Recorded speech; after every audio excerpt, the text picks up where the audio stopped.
So how would you describe the new record? It's a hard question.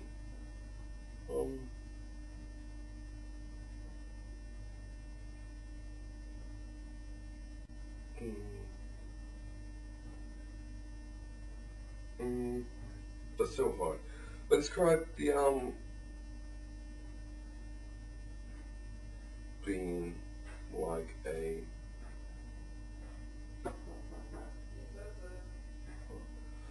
I describe it being fuck's sake, that's the hardest question ever. How would I describe it? Well, it's a nice rock album combining all the elements we've done before as a band, of course, but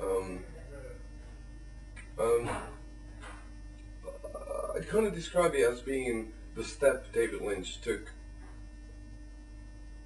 when doing Blue Velvet, or Razorhead, then doing Blue Velvet, then doing Wild at Heart, and then all of a sudden coming up with the idea of Twin Peaks. I think that's basically the step we did.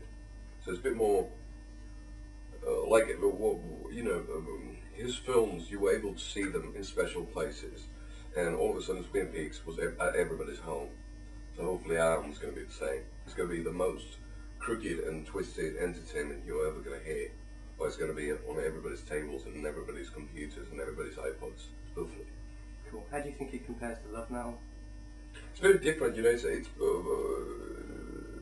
it could be even a bit more, it's a bit more accessible, a bit more straightforward. We were working on the idea of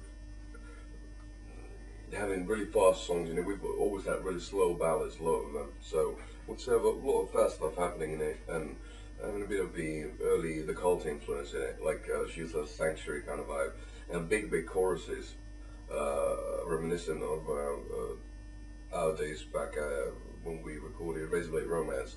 So very 80s choruses, but then having the Sabbath riffs and mid sections, and so it's basically the same. What ambitions do you have for the album? Well,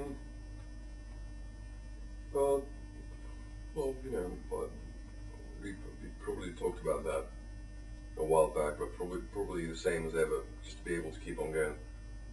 I just wish that we'd stay as friends within the band, and we'd be able to live a healthy and a happy life, and be able to tour as much as we want and see the whole world, and meet new people, and you just spread the disease. That's the idea. Do you have favourite tracks on the record?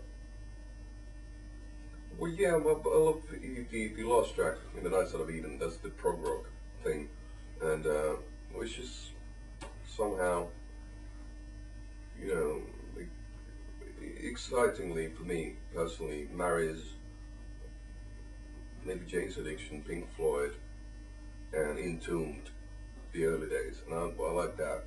And there's a track called Killing Loneliness that's going to be the second single. I like that a lot. So for some reason, sort of like it's got the similar sort of like uplifting melancholy of My Chemical Romance's Helena. It's kind of like they can do that to it, but still kind of a bit miserable. Cool. Like it's like Nick Holmes from Paradise Lost with a Pink Hat.